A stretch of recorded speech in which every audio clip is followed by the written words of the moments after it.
Oke, salam sejahtera dan salam durian sekali lagi. Hari ini saya nak kongsikan satu lagi gadget yang kita akan pakai dalam cantasan dahan ataupun pruning dalam pokok durian ini. Dan mesin ini ada sedikit special, ialah kelebihannya ialah kita boleh buat sudut ikut kemahuan kita atau mesin ini.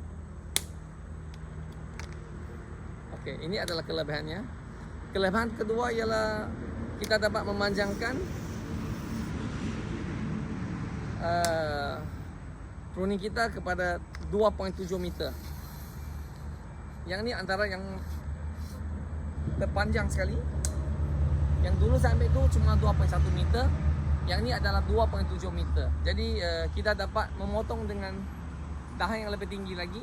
Contohnya kalau kita ambil dengan ketinggian saya, kita boleh mencapai lebih kurang dalam 5 meter dengan tangan sekali. Jadi kita dapat mengawalnya. Dan kelebihan yang di sini satu lagi ialah kita boleh membuka dengan mudah sambungan di sini. Kalau nak sambung dulu tu kita kena buka tutup. Ini agak lebih pada sangat-sangat mudah, kita buka tutup saja. Dan yang ini kita cuma ada dia ada ciri-ciri keselamatan. Kalau kita picit, tekan 2 kali baru dia buka. Jadi ini keluasannya adalah 4.1 cm. Jadi kita boleh potong dahan yang sangat besar. Saya akan tunjukkan di sini bagaimana kita boleh potong. Contohnya dahan yang kita nak potong ni, kita naikkan dulu.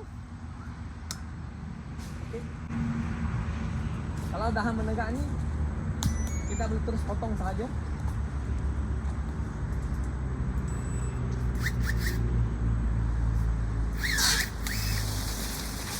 Satunya kita boleh potong macam ni. Kalau yang menegak ni kita boleh terus potong saja.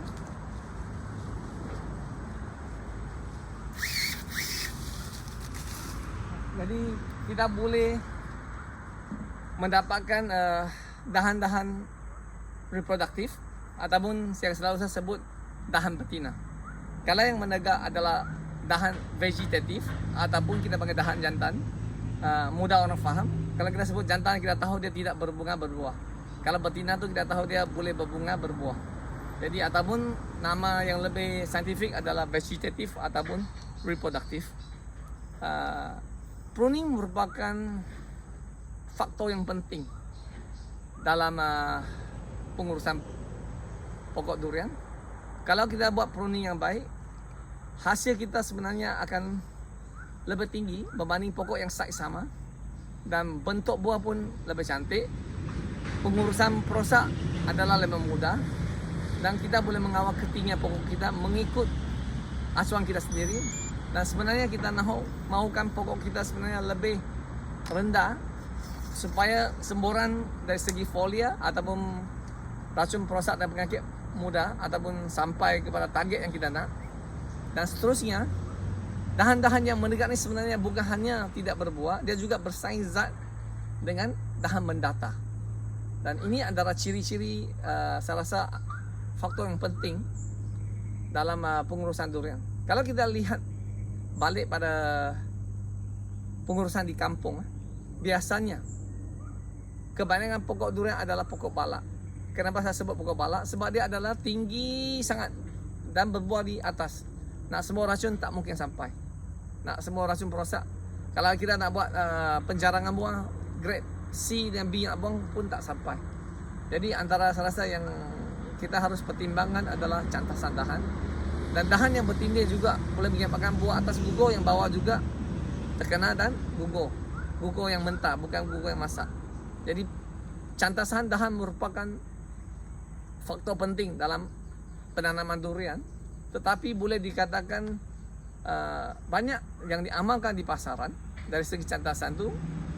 Ada kalanya kita lihat tidak memenuhi ciri-ciri yang diperlukan dalam penanaman durian. Jadi saya ingin kongsikan ialah pengalaman lepas saya lebih kurang 25 tahun lah. Sebenarnya saya ingin kongsikan kesilapan yang dilakukan oleh petani yang lepas supaya kita tidak ulangi dan kita boleh dapat menjimatkan masa.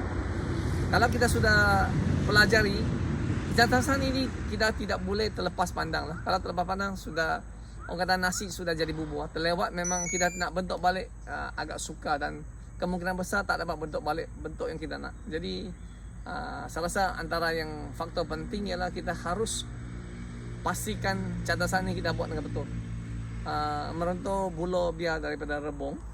Jadi kalau kita nak tanam durian ni, kalau boleh buat pruning bermula pada asas 6 bulan. Kita dah mulai buat pruning secara kecil-kecilan. Kalau kita dapat buat pruning daripada awal 6 bulan, saya rasa buat pruning tak susah. Dan dengan alat yang ada saya pegang di sini, sebenarnya dia lebih memudahkan lagi kita bekerja.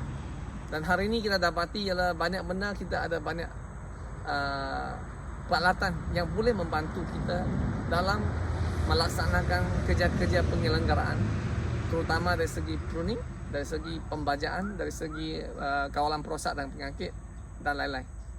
Jadi diharap ini memberi satu manfaat yang berguna lah dalam dari segi pruning. Mungkin saya boleh tunjukkan satu lagi, pruning yang di dalam. Kita akan buang dahan yang di dalam yang kecil dan sudah terlindung, supaya zat yang lebihan tu dapat diagih pada dahan yang lebih produktif. Contohnya kita boleh buang di sini.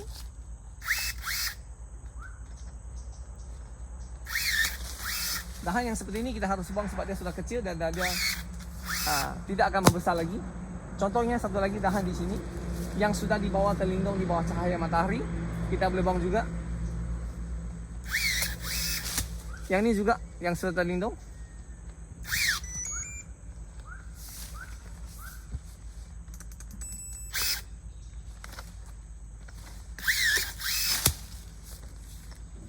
Oh.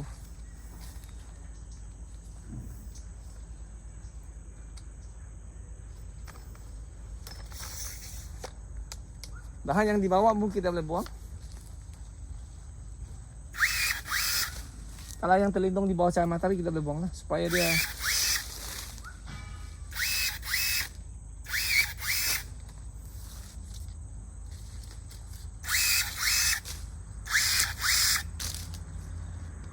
yang ini pun sebenarnya kita boleh buang sebab dia sudah di bawah terlindung cahaya matahari.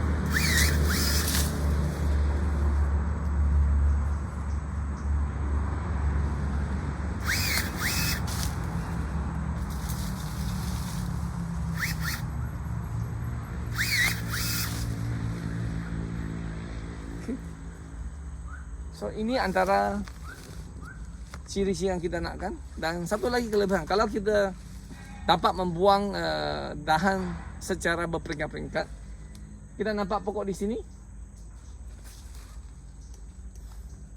kulitnya mereka. Ini menunjukkan pokok sedang pesat membesar. Kalau kita mereka lagi banyak, ini menunjukkan pertumbuhan pokok lagi rancak. Jadi bolehlah cuba-cuba dengan kaedah ini. Dan saya yakin dapat memberi sedikit manfaat dalam penanaman durian.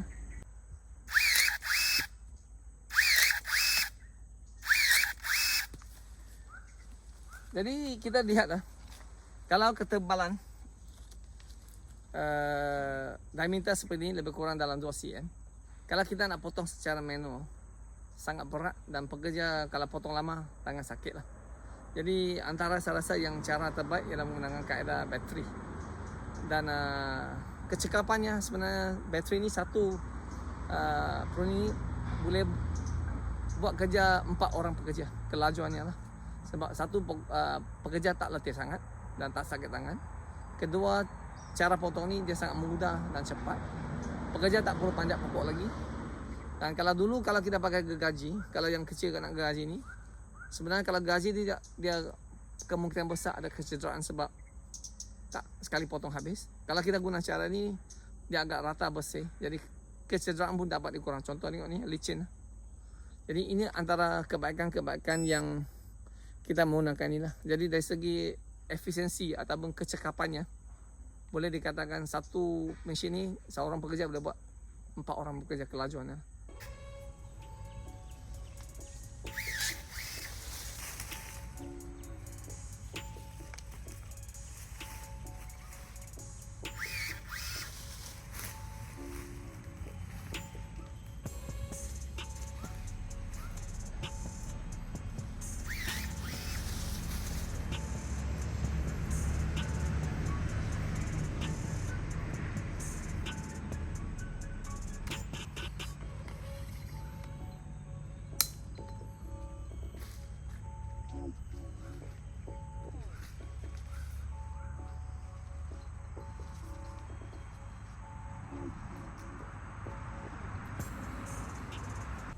So kita di sini kita dapati ialah selepas kita buat pruning dalam masa tak sampai 5 minit lah, kita boleh potong.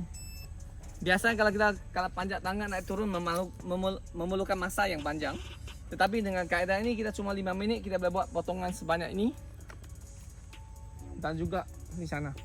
So kerja ini lebih memudahkan dan juga cepat untuk kita lakukan dengan bantuan pemotong bateri ini, ataupun kita panggil Skatius bateri lah.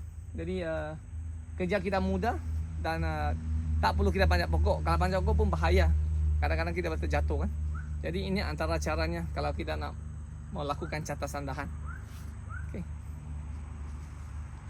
Dan untuk pengurusan catasan ini kita juga akan kongsikan di seminar Bangi nanti. Jadi jangan lepaskan peluang ini. Sila daftar seawal mungkin. First come first serve.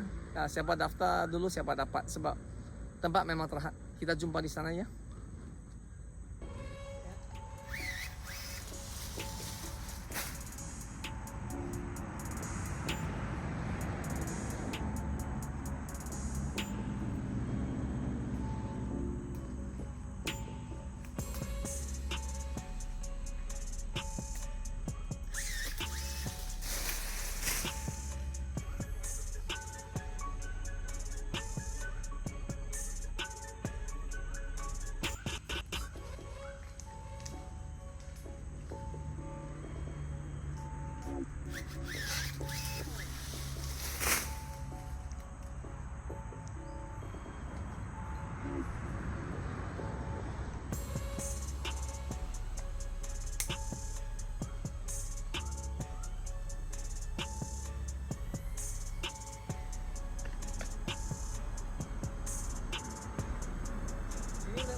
Ini kita kebuang sebab memang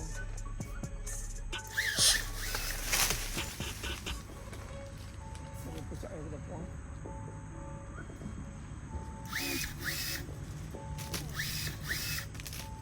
Ini pucuk-pucuk air ni kita akan buang supaya dia tidak bersaing zat.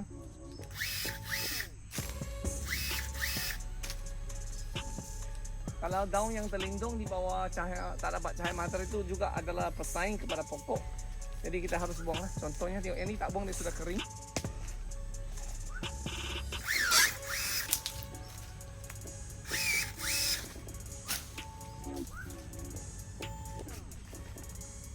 Ini juga contoh-contoh ranting yang kena buang sebab dia adalah pesaing makanan kepada pokok saja.